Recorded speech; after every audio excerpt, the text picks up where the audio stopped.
Hi friends, welcome to my channel. ಸೌಂದರ್ಯಾಗೆ big shock ಕೊಟ್ಟಿದ್ದಾರೆ ಗುರು. ಕೊನೆಗೂ ಅವಳ ಅಸಲಿ ಬಣ್ಣ ಬಯಲಾಗಿದೆ. ಅದು ಹೇಗೆ ಅನ್ನೋದನ್ನ ಈ ವಿಡಿಯೋನಲ್ಲಿ ನೋಡೋದಕ್ಕೂ ಮುಂಚೆ ಚಾನಲ್ನ ಸಬ್ಸ್ಕ್ರೈಬ್ ಮಾಡದೆ ವಿಡಿಯೋಸ್ನ ನೋಡ್ತಾ ಇರೋರು ಸಬ್ಸ್ಕ್ರೈಬ್ ಮಾಡಿಕೊಂಡು ವಿಡಿಯೋನ ನೋಡಿ ಇಷ್ಟ ಆದರೆ ಲೈಕ್ ಕೊಡೋದು ಮರಿಬೇಡಿ. ಸಂಜನಾ ನರಸಿಂಹ ಬೇಕು ಅನ್ನೋ ಹಠದಿಂದ ಅವರು ಮನೆಗೆ ಸೇರ್ಕೊಂಡಿದ್ದಾಳೆ. ಆದರೆ ಅಲ್ಲಿಗೆ ತಂದೆ ನಾಗರಾಜ್ ಸರ್ವೆಂಟ್ಸ್ ಜೊತೆ ಅಲ್ಲಿಗೆ ಬಂದು, ವತ್ಸಲಾ ಮೇಡಮ್, ಹೆಣ್ಮಕ್ಳ ಮೇಲೆ ಕೈ ಮಾಡಬಾರ್ದು ಅಂತ ಹೇಳಿದ್ರಲ್ಲ, ಅದಕ್ಕೆ ಈ ಹೆಣ್ಮಕ್ಳನ್ನ ಕರ್ಕೊಂಡು ಬಂದಿದ್ದೀನಿ. ಇವರು ನನ್ನ ಮಗಳನ್ನ ಕರ್ಕೊಂಡು ಹೋಗ್ತಾರೆ ಅಂತ ಹೇಳಿದ್ದಾನೆ. ಏಯ್, ಯಾಕೆ ಬರಲ್ಲ ಅಂತ ಹೇಳ್ತಿದೀಯಾ? ಬಾ ನನ್ ಜೊತೆ ಅಂತ ಸಂಜನಾನ ಕೇಳ್ತಿದ್ದಾರೆ ಒಬ್ಬ ಮಹಿಳೆ. ಯಾವುದೇ ಕಾರಣಕ್ಕೂ ಸಂಜನಾನ ನಿಮ್ ಜೊತೆ ಕಳ್ಸ್ಕೊಡಲ್ಲ ಅಂತ ವತ್ಸಲ ಅಂಬುಜಾ ಹೇಳಿದ್ದಾರೆ. ಕೊನೆಗೂ ಕೊನೆಗೂ ಆ ಲೇಡೀಸ್ ಗ್ಯಾಂಗ್ ಜೊತೆ ಸಂಜನಾ, ವತ್ಸಲ, ಅಂಬುಜಾ ಯುದ್ಧನೇ ಮಾಡಿದ್ದಾರೆ. ಕೊನೆಗೂ ಇವರ ಹೋರಾಟಕ್ಕೆ ಜಯ ಸಿಕ್ಕಿದೆ. ಅಲ್ಲಿಂದ ನಾಗರಾಜ್ ಮತ್ತು ಆ ಹೆಂಗಸರು ಪರಾರಿಯಾಗಿದ್ದಾರೆ.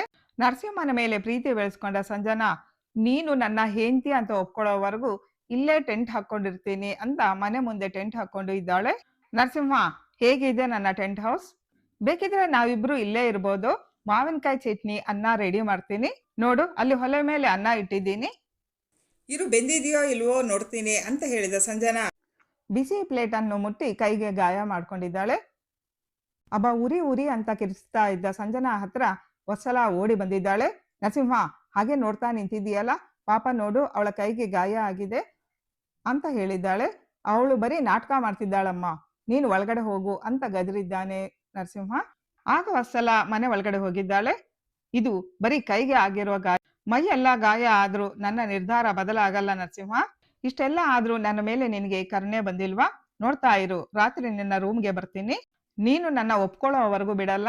ಈ ಆಟದಲ್ಲಿ ಗೆಲ್ಲೋದು ನೀನಾ ನಾನಾ ಅಂತ ನೋಡೇ ಬಿಡೋಣ ಅಂತ ಚಾಲೆಂಜ್ ಮಾಡಿದ್ದಾಳೆ ಸಂಜನಾ. ಅದು ಸಾಧ್ಯನೇ ಇಲ್ಲ ಅಂತ ಹೇಳಿ ಹೋದ ನರಸಿಂಹನಿಗೆ ಟೆನ್ಷನ್ ಶುರುವಾಗಿದೆ. ಈ ಸಂಜನಾ ಎಲ್ಲಿ ಮನೆ ಒಳಗಡೆ ಬರ್ತಾಳೋ, ಎಲ್ಲಿ ನನ್ನ ರೂಮ್ಗೆ ನುಗ್ತಾಳೋ ಅಂತ ಭಯ ಪಡ್ತಿದ್ದಾನೆ. ಇನ್ನು ಈ ಕಡೆ ಗುರು ಸೌಂದರ್ಯಗೆ ಸಮಾಧಾನ ಮಾಡ್ತಿದ್ದಾರೆ. ಕೆಟ್ಟುಗಳಿಗೆ ಅಂದ್ಕೊಂಡು ಮರ್ತು ಬಿಡು ಸೌಂದರ್ಯ ಅಂತ ಹೇಳಿದ ಗುರುಗೆ ಹೇಗೆ ಗುರು ಮರೆಯಕ್ಕಾಗತ್ತೆ? ಇಷ್ಟು ದಿನ ಆದ್ಮೇಲೆ ನಾವಿಬ್ರು ತಂದೆ ತಾಯಿಗಳು ಆಗ್ತಾ ಇದ್ವಿ, ಆಸೆ ನಿರಾಸೆ ಆಯ್ತು. ಇನ್ ಮುಂದೆ ನಮಗೆ ಮಕ್ಕಳಾಗಲ್ಲ ಅನ್ನೋದು ನೆನ್ಸ್ಕೊಂಡ್ರೇನೆ ಭಯ ಆಗ್ತಿದೆ. ನಾನ್ ಯಾಕೆ ಬದುಕಿರ್ಬೇಕು ಅಂತ ಕಣ್ಣೀರ್ ಹಾಕ್ತಾ ನಾಟಕ ಮಾಡ್ತಿದ್ದಾಳೆ. ಅಳಬೇಡ ಸೌಂದರ್ಯ, ಮಕ್ಕಳಾಗೋ ಯೋಗ ನಮಗಿಲ್ಲ ಅನ್ಕೊಳ್ಳೋಣ. ಚಿರುನೇ ಮಗ ಅಂತ ಇಷ್ಟು ವರ್ಷ ಅಂದ್ಕೊಂಡಿದೀಯಲ್ಲ, ಮುಂದಕ್ಕೂ ಹಾಗೆ ಅಂದ್ಕೋ. ಅವನು ಹೇಗೂ ನಿನ್ನ ತಾಯಿ ಅಂತ ಅನ್ಕೊಂಡಿದ್ದಾನಲ್ವಾ? ನಿಮ್ಮಿಬ್ಬರ ಸಂಬಂಧ ಹೀಗೆ ಇರ್ಲಿ. ಅಷ್ಟಕ್ಕೂ ಚಿರುಗೂ ಈಗ ಮದುವೆ ಆಗಿದೆ. ಚಿರು ದಿಶಾಗೂ ಒಂದು ಮಗು ಆಗುತ್ತೆ. ಅವ್ರಿಗಾಗೋ ಮಗುನ ನಮ್ಮ ಮಗು ಅಂತಾನೆ ಅಂದ್ಕೊಳ್ಳೋಣ. ಸಮಾಧಾನ ಮಾಡ್ಕೊ ಅಂತ ಹೇಳಿ ಹೋಗಿದ್ದಾರೆ ಗುರು. ಯಾವುದೇ ಕಾರಣಕ್ಕೂ ನಿಮ್ಮ ವಂಶ ಬೆಳಿಬಾರ್ದು, ಯಾರಿಗೂ ಈ ಮನೆಯಲ್ಲಿ ಮಕ್ಕಳು ಆಗ್ಬಾರ್ದು ಅಂತ ಅನ್ಕೊಂತಿದ್ದಾಳೆ ಸೌಂದರ್ಯ. ಇನ್ನು ಈ ಕಡೆ ಸಂಜನಾ ಎಲ್ಲರ ಕಣ್ಣು ತಪ್ಪಿಸಿ ನರಸಿಂಹನ ರೂಮಿಗೆ ಬಂದು ಮಲಗಿರೋ ನರಸಿಂಹನ ಹಣೆಗೆ ಮುತ್ತು ಕೊಟ್ಟು, ನೋಡಿದೀಯಾ ನರಸಿಂಹ, ನಾನೇ ಗೆದ್ದೆ, ನಿನ್ನ ರೂಮ್ಗೆ ಬರ್ತೀನಿ ಅಂತ ಹೇಳಿದ್ದೆ, ಬಂದು ಹೋಗ್ತಾ ಇದ್ದೀನಿ ಅಂತ ಅಲ್ಲಿಂದ ಹೋಗಿದ್ದಾಳೆ. ಇನ್ನು ಮಲಗಿರೋ ನರಸಿಂಹನಿಗೆ ಎಚ್ಚರ ಆಗಿ, ಇದು ಕನಸಾ ನೆನಸಾ? ಬಾಗಿಲು ಆಕೆ ಇದೆಯಲ್ಲ, ಮೋಸ್ಟ್ಲಿ ಸಂಜನಾ ಬಂದು ಹೋದಂಗೆ ನನಗೆ ಕನ್ಸಿರ್ಬೋದು ಅಂತ ಅನ್ಕೊಂಡು ಮತ್ತೆ ಮಲಗಿದ್ದಾನೆ. ಇನ್ನು ರಾತ್ರಿ ಇಡೀ ಹೊರಗಡೆನೆ ಕೂತಿದ್ದಾಳೆ ಸಂಜನಾ. ಆಗ ಬಂದ ವತ್ಸಲ, ನಿನ್ನ ಛಲ, ಅವನ ಹಠ, ಇಬ್ರು ಸರಿಯಾಗಿದ್ದೀರಾ? ಇಬ್ರಲ್ಲೇ ಒಬ್ರು ಸೋಲಿದ್ರೆ ಮಾತ್ರ ನೀವಿಬ್ರು ಒಂದಾಗೋದಕ್ಕೆ ಸಾಧ್ಯ. ಸರಿ ಬಿಡಮ್ಮ, ನಾನೇ ಹೋಗಿ ನರಸಿಂಹನ ಹತ್ರ ಮಾತಾಡ್ತೀನಿ, ಅವನು ನಿನ್ನನ್ನ ಒಪ್ಕೊಳ್ಳೋ ತರ ಮಾಡ್ತೀನಿ ಅಂತ ಹೇಳಿ ನರಸಿಂಹನ ರೂಮ್ಗೆ ಹೋಗಿದ್ದಾಳೆ ವತ್ಸಲ. ಹೋದ ವತ್ಸಲ ನರಸಿಂಹನ ಕೈ ಹಿಡಿದು ಕರ್ಕೊಂಡು ಬಂದು, ನೋಡು, ಆ ಹುಡುಗಿ ರಾತ್ರಿ ಹೊತ್ತು ಒಬ್ಳೇ ಕೂತಿದ್ದಾಳೆ. ಒಂದು ಹೆಣ್ಣು ಮಗುನ ಹೊರಗಡೆ ನಿಲ್ಸೋದು ನಿನ್ನ ಸಂಸ್ಕಾರನ? ನಾನು ನಿಮ್ಮಪ್ಪ ಹೇಗೆಲ್ಲ ಬೆಳೆಸಿದ್ವಿ ನಿನ್ನ. ಪಾಪ ಅವಳು ಅನ್ನ ಮಾಡೋದಕ್ಕೆ ಹೋಗಿ ಕೈ ಸುಟ್ಕೊಂಡಿದ್ದಾಳೆ. ರಾತ್ರಿ ಹೊತ್ತು ಒಬ್ಳೇ ಕೂತಿದ್ದಾಳೆ. ಅವಳಿಗೇನಾದ್ರೂ ಆದ್ರೆ ನಾನಂತೂ ನಿನ್ನ ಕ್ಷಮಿಸಲ್ಲ ನರಸಿಂಹ. ಹೆಣ್ಮಕ್ಳನ್ನ ನೋಯಿಸಿದ್ರೆ ನಮ್ಗೆ ಕಣೋ ಶಾಪ ತಟ್ಟೋದು. ಅದರ ಬದಲು ಅವಳನ್ನ ಕ್ಷಮಿಸಿ ಮನೆ ಒಳಗಡೆ ಕರ್ಕೋ, ಎಷ್ಟೇ ಆದ್ರೂ ಅವಳು ನಿನ್ನ ಹೆಂಡತಿ ಅಂತ ಹೇಳಿದ್ದಾಳೆ. ಆಗ ನರಸಿಂಹ ಸಂಜನಾ ಹತ್ರ ಬಂದು, ಮಳೆ ಬರೋ ತರ ಇದೆ, ಬಾ ಒಳಗಡೆ ಅಂತ ಕರೆದಿದ್ದಾನೆ. ಬಂದ್ರೆ ಬರ್ಲಿ ಬಿಡು ನರಸಿಂಹ, ನೀನು ನನ್ನ ಹೆಂಡತಿ ಅಂತ ಒಪ್ಕೊಂಡ್ರೆ ಮಾತ್ರ ನಾನು ಮನೆ ಒಳಗಡೆ ಬರೋದು. ನೀನು ನನ್ನ ಹೆಂಡತಿ ಅಂತ ಒಪ್ಪಿ ನನ್ನ ಕೈ ಹಿಡ್ಕೊಂಡು ಕರ್ಕೊಂಡು ಹೋದ್ರೆ ನಾನು ಬರ್ತೀನಿ ಅಂತ ಹೇಳಿದ್ದಾಳೆ.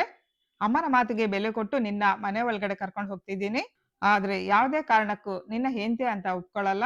ಈ ಜನ್ಮದಲ್ಲಿ ಅದು ಸಾಧ್ಯ ಇಲ್ಲ ಅಂತ ಹೇಳ್ತಿದ್ದಾನೆ ನರಸಿಂಹ. ಇನ್ನೊಂದು ಜನ್ಮ ಯಾಕೆ ಬೇಕು ನರಸಿಂಹ?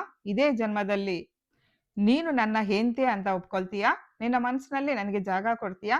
ನೋಡ್ತಾ ಇರು, ನಾನು ಚಾಲೆಂಜ್ ಮಾಡ್ತಿದ್ದೀನಿ, ನಾನು ಅನ್ಕೊಂಡಿದ್ದು ಮಾಡೇ ಮಾಡ್ತೀನಿ. ಹೇಗೂ ನಿನಗೆ ನನ್ನ ಮೇಲೆ ಪ್ರೀತಿ ಹುಟ್ಟಲ್ಲ ಅಂತ ಹೇಳ್ತಿದೀಯಲ್ಲ, ಇಲ್ಲಿ ಕೈ ಹಿಡ್ಕೊಂಡು ಕರ್ಕೊಂಡು ಹೋಗು ನೋಡೋಣ ಪ್ರೀತಿ ಹುಟ್ಟುತ್ತಾ ಇಲ್ವಾ ಅಂತ ಅಂತ ಹೇಳಿದ್ದಾಳೆ ಸಂಜನಾ. ಕೈ ಮುಟ್ಟಿದ ತಕ್ಷಣ ಪ್ರೀತಿ ಹುಟ್ಟುತ್ತಾ ಅಂತ ಸಂಜನಾ ಕೈ ಹಿಡಿದು ಮನೆ ಒಳಗಡೆ ಕರ್ಕೊಂಡು ಹೋಗಿದ್ದಾನೆ ನರಸಿಂಹ. ನರಸಿಂಹನ ಮನಸ್ಸು ಗೆಲಿತಾಳ ಸಂಜನಾ ಅನ್ನೋದನ್ನ ಕಾದು ನೋಡೋಣ. ಗುರು ಸೌಂದರ್ಯ ಹತ್ರ ಬಂದು, ಸೌಂದರ್ಯ ನೀನು ಖುಷಿಯಾಗಿರ್ಬೇಕು ಅಂತ ಒಂದು ಸರ್ಪ್ರೈಸ್ ಅರೇಂಜ್ ಮಾಡಿದ್ದೀನಿ. ಆದಷ್ಟು ಬೇಗ ರೆಡಿಯಾಗಿ ನಾನು ಕಳಿಸೋ ಲೊಕೇಶನ್ಗೆ ಬಂದ್ಬಿಡು. ನಿನ್ನಲ್ಲೂ ಒಂದು ಬದಲಾವಣೆ ಆಗ್ಲೇಬೇಕು. ಕಾಲಕ್ಕೆ ತಕ್ಕನಂಗೆ ನಾವು ಬದಲಾಗ್ಲೇಬೇಕಲ್ವಾ ಸೌಂದರ್ಯ. ಆದಷ್ಟು ಬೇಗ ಬಾ, ನಾನು ನಿನಗೋಸ್ಕರ ಕಾಯ್ತಾ ಇರ್ತೀನಿ. ಆದ್ರೆ ಒಬ್ಳೇ ಬಾ, ಜೊತೆಯಲ್ಲಿ ಯಾರನ್ನೂ ಕರ್ಕೊಂಡು ಬರ್ಬೇಡ ಅಂತ ಹೇಳಿ ಹೋಗಿದ್ದಾರೆ. ಸೌಂದರ್ಯಗೆ ಬಿಗ್ ಶಾಕ್ ಕೊಟ್ಟು ಹೋಗಿದ್ದಾರೆ ಗುರು.